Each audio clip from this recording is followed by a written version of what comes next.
በስመ አብ ወወልድ ወመንፈስ ቅዱስ አሐዱ አምላክ አሜን። ሰላም ከመይቀንኹም ስድራ ልዑል እግዚአብሔር አምላክ ኣነ እግዚአብሔር መስገን ጽቡቕ ኣለኹ ብሓቂ ከምቲ ኣነ ጽቡቕ ዘለኹ ኣብ ዘለኹሞ ሰላምኩምን ጽቡቕኩምን ብክርስቶስ ብዙሕ ትርፍ ይበለለይ ኣሜን። ሎማዓንቲ ድማ ካብ ዝሓለፈ 4ይ ክፋል መንፈሳዊ ንባብ 5ይ ክፋል ሒዘልኩም ቀሪበ ኣለኹ።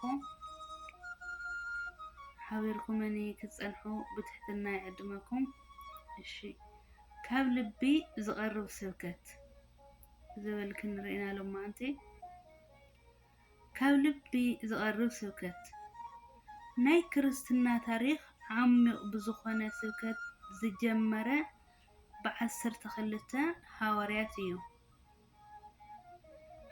ሓደ ካብዞም ሃዋርያት ድማ ብዓለም ኣብ ዝተናዓቐን ኣብ ዝተጸልአን ህይወት ዝርከቡ እዮም።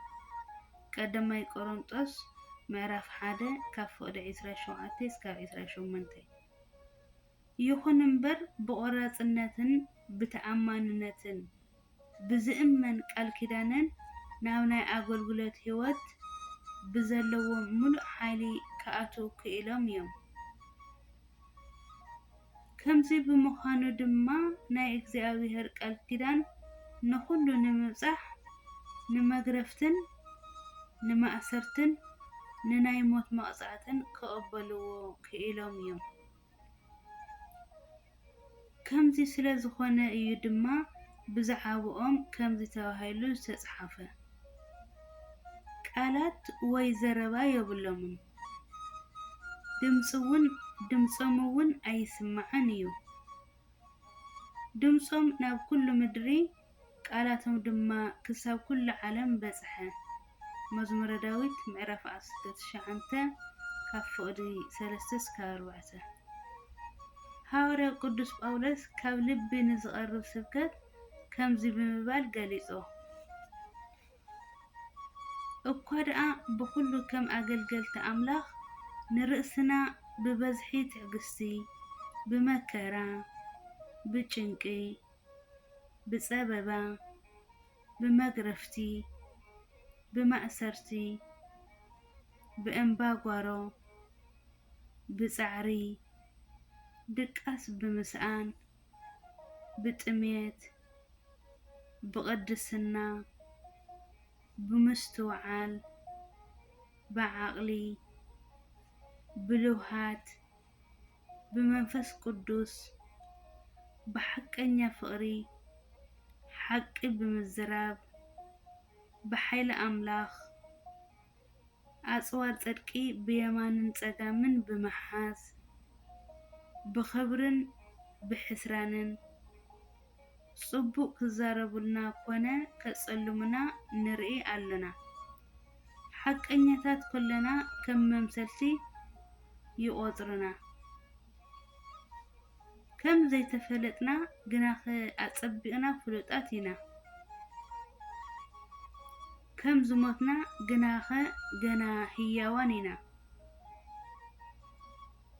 ብብርቱዕ ንቕጻዕ እንተኾነ ገና ኣይተቐተልናን። ከም ጉህያት ግናኸ ኩሉ ሳዕ ሕጉሳት ኢና። ከም ድኻታት ግናኸ ንብዙሓት ንህፍትም ኢና። ኩሉ ኸለናስ ሓንቲ ከም ዘይብሎም ኮና። ካልኣይ ቆሮንጦስ ምዕራፍ 6 ካብ ፍቕዲ 4 እስካብ 10። እዚ ዓሚቕ ናይ ስብከት ኣገልግሎቶም ከዓ ክሳዕ መወዳእታ ብዘይዝሓለ መንፈሳዊ ቅንኦም ተገሊጹ እዩ። ንሳቶም ኣብ ዝኾነ ሰዓት ብኩሉ ዓቕሊ ንእግዚአብሔር እዮም ዝሰርሑ ነይሮም። ካልኣይ ጢሞቴዎስ ምዕራፍ 4 ፍቕዲ 2። ካልእ ይትረፍ ኣብ ውሽጢ እስሪ ቤት ኣትዮም እውን ናይ ስብከት ስርሖም ኣየቋረጹን። ግብረ ሃዋርያት ምዕራፍ 16 ፍቕዲ 24።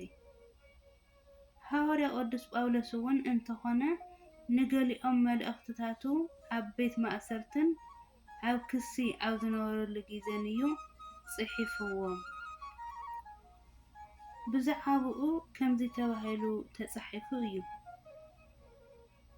ከይተኸልከለ ከዓ መንግስቲ ኣምላኽ ብብዙሕ ብትብዓት ይሰብኽ። ብዛዕባ ጎይታ ኢየሱስ ክርስቶስ ድማ ይምህር ነበረ። ግብረ ሐዋርያት ምዕራፍ 28 ፍቕዲ 31 እዚ ከዓ ወላ ሓንቲ ከይፈርሑ ንናይ ሰብ ስጋ ናብ ዝበልዑ ኣሕዛብ ንእምነት ሒዞም ዝኸዱ ናይ ወንጌል ልኡኻት ንኽንዝክር ግዲ ይብለና። ምኽንያቱ እዞም ሰባት እዚኦም ነቲ ፍቕሪ ዝኾነ ቃል ኣምላኽ ብምግልጋሎም ናይ እግዚኣብሔር መንግስቲ ብዕምቆት ተገሊጹ እዩ። ካብ ልቢ ዝቐርብ ኣገልግሎት ሓደ ግዜ ኣገልገልቲ ንኣገልግሎቶም ብደጋዊ ገጽታ ደኣ እምበር ብዘለዎ ዕምቆት ኣይኮነን ዝምዝንዎ። እዚ ማለት ንኣገልግሎቶም ብበዝሒ ተምሃሮ ወይ እውን ብስፍሓትን ብዓይነት ትምህርቶምን እዮም ዝምዝንዎ። ወይ ድማ ሓደ ኣገልጋሊ ንኣገልግሎቱ ካብ ቀዳማይ ደረጃ ናብ ካልኣይ ደረጃ ስለ ዝሓለፈ ወይ እውን ኣገልገልቲ ንምስልጣን ብዝገበሮ ጻዕሪ ክምዝኖ ይኽእል እዩ። በዚ ኩሉ ግዜ ግን ንኣገልግሎቱ ዘድሊ ዓሚቕ ነገር ስለ ዝዘንግዐ ንተምሃሮኡ ናብ ንስሓ ናብ ፍቕሪ እግዚኣብሔር ንምምራሕ ኣይሳኸዐሉን። ይኹን እምበር ኣብ መድረኽ ዘየገልግል ግናኸ ካብኡ ኣብ ዝዓመቐ ኣገልግሎት ዝነብር ሰብ ኣሎ። ንምሳሌ ብሓደ ኢዱ ጥራይ እናሰርሐ ዘገልግል ሓደ ኣገልጋሊ ንኹሎም ዝረኽቦም ሰባት ብፍቕሪ እግዚኣብሔር እንተደኣ ስሒብዎም ካብ ኣንደበቱ ብዝወፅእ ናይ ጸጋ ቃል ንልቦም ከነቓቕሖም ይኽእል እዩ። ከምዚ ዓይነት ሰብ ከዓ ኣቐዲሞም ናብ ቤተ ክርስቲያን መጺኦም ንዘይፈልጡ ሓደሽቲ ኣባላት ዕለት ዘቕርብ ወይ እውን የምጽኦም። ካብዚ ብተወሳኺ ኣዝዩ ብጻዕርን ብዕምቆትን ከቢድ ስራሕ እናሰርሐ ናይ ቤተሰቡ ሽግር ንኸቃልል የገልግል። ወይ ድማ ኣብ ቤተ ክርስቲያን ዘለዉ ዓበይቲ ኣቦታት ስለ ኣገልግሎቱ ወላ ሓንቲ ከይፈለጡ ንሱ በዚ ጉዳይ እዚ ክተግህ ካብ ምጽንሑ ንላዕሊ ብግዜ ለይቲ ከዓ ንዝተረሓሓቑ ንኸቀራርብን ንኸአምንን ይደክም። በዚ ዙርያ እዚ ቅድሚ 40 ዓመት ምሳና ዝሰርሕ ዝነበረ ሓደ ኣገልጋሊ ይፈልጥ እየ። እዚ ሰብ እዚ ኣብ ፍቓዶ ጽርግያታትን ጎደናታትን ኮለል ንዝብሉ መናእሰያት ኣኻኺቡ ናብቲ ዝመሃረሉ ክፍሊ ሒዝዎም ይመጽእ ስለ ዝነበረ ነቲ ዝመሃረሉ ክፍሊ ናይ ጠዋያት ክፍሊ ኢልና ንጽውዖ ነርና። ብጣዕሚ ዝገርም ግና ንሱ ነቶም መናእሰያት ዝቐየሮም ኣብ ውሽጢ ቤተ ክርስቲያን ቀወምቲ ተምሃሮ ንኽኾኑ ጥራይ ዘይኮነ ካብኣቶም ሕድሕድ ሰባት ብዘደንቕ ኩነታት ኣገልገልቲ ኮይኖም ንኽልወጡ ምኽንያት ምዃኑ እዩ። ካሊእ ዓሚቕ ናይ ኣገልግሎት ምሳሌ ክኾነና ዝኽእል ድማ ታሪኽ ናይ ሃዋርያ ፊልጶስን ናይቲ ስሉብ ኢትዮጵያውን እዩ። ፊልጶስ ኣብ መንገዲ ብእግሩ እናተጓዓዘ ከሎ ንሓደ ስሉብ ኢትዮጵያዊ ኣብ ሰረገሉኡ ተቐሚጡ ትንቢት ኢሳይያስ ከንብብ ከሎ ረኣየ። በዚ ግዜ እዚ ድማ ስለቲ ዘንብቦ ዝነበረ ናይ እግዚኣብሔር ቃል ብዕምቆት ስለ ዘረድኦ ናብ እምነት ከቕርቦ ክኢሉ እዩ። ስለ እምነቱ ካብ ልቡ ስለ ዝነገሮ እውን እቲ ስሉብ ኢትዮጵያዊ ምስ ፊልጶስ ማይ ናብ ዘለዎ ቦታ ብምውራድ ብኢድ ፊልጶስ ክጥመቕ በቒዑ እዩ። እዚ ኣገልግሎት እዚ ክንደይ ዝኣክል ግዜ ወሲዱ? ምናልባት 1 ሰዓት ወይ ከዓ ካብኡ ዝወሓደ ይኹን እምበር እዚ ኣገልግሎት እዚ ዓሚቕ ፍረ ዘለዎ እዩ ነይሩ።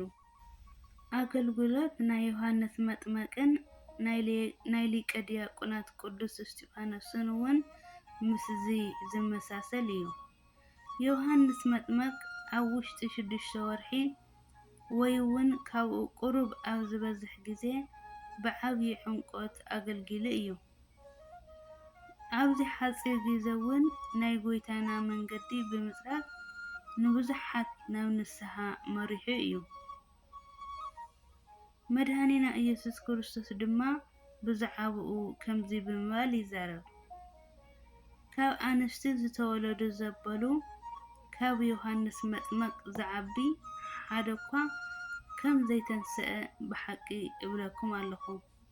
ማቴዎስ ወንጌል ምዕራፍ 11 ፍቕዲ 11። ናይ ቀዳማይ ሰማዕት ቅዱስ እስጢፋኖስ ኣገልግሎት እውን ዋላ እኳ ሓፂር ግዜ እንተነበረ ዓሚቑ እዩ ነይሩ። ናይ ኣገልግሎቱ ታሪክ እውን ካብ ግብረ ሃዋርያት ምዕራፍ 6 ጀሚሩ ኣብ ምዕራፍ 7 እዩ ብሰማዕትነት ተደምዲሙ። ይኹን እምበር ብዙሓት ኣህዛብ ናብ እምነቶም ክምለሱ ካብ ምግባሩ ንላዕሊ ንብዙሓት ናይ ምኹራብ ሓለቃታት ብኣንደበቱ ረቲዑ እዩ። ነቲ ዝዛረቦ ዝነበረ ጥበብን መንፈስን ግና ከማጎትዎ ኣይተኸኣሎምን። ግብረ ሃዋርያት ምዕራፍ 6 ፍቕዲ 10። ብዕምቆት ዝተዘረበት ሓንቲ ቃል ብዙሕ ፍረታት ከተፍሪ ትኽእል እያ። ኣብ በዓለ 50 ምስ መንፈስ ቅዱስ ዝተሰበኸ ሓደ ስብከት ኣብቲ ጉባኤ ን3,000 ዝኣኽሉ ነፍሳት ናብቶም ኣመንቲ ክውሰኹ ካብ ምግባሩ ንላዕሊ ኩሎም እውን ተጠሚቖም ኣመንቲ ክኾኑ በቒዖም እዮም። ሓደ ሰብ ዝዛረበካ ሓንቲ ቃል ልብኻ ካብ ምትንካፍ ንላዕሊ ካብ ሕልናኻ ፈፂሙ ክወፅእ ዘይኽእለሉ ግዜ ኣሎ እዩ። ከምዚ ዓይነት ቃል ኣብ እትድቅሰሉ ኣብ እትባራበረሉ ምሳኻ ካብ ምህላው ብተወሳኺ እውን ኣብ ውሽጥኻ ካብ ዘሎ ዕምቆት ስለ ዝወፅእ ከምቲ ዕምቆቱ ብተፅዕኖን ብሓይልን ዓሚቕ ስራሕ ክሰርሐልካ ይኽእል እዩ። ኣሜን ኣሜን ኣሜን። ስለ ቃሉ ናይ ቃሉ በዓል ቤት ልዑል እግዚአብሔር ኣምላኽና ስሙ ዝኸበረን ዝተመስገነ ይኹን። ኣሜን። ኣብ ዘውደቕክዎ ቃል እግዚአብሔር ብኣፈ ትጉሃን መላእክቲ ከኣርመለይ። ኣሜን። ወስብሐት ለእግዚአብሔር ልዑል። ኣሜን።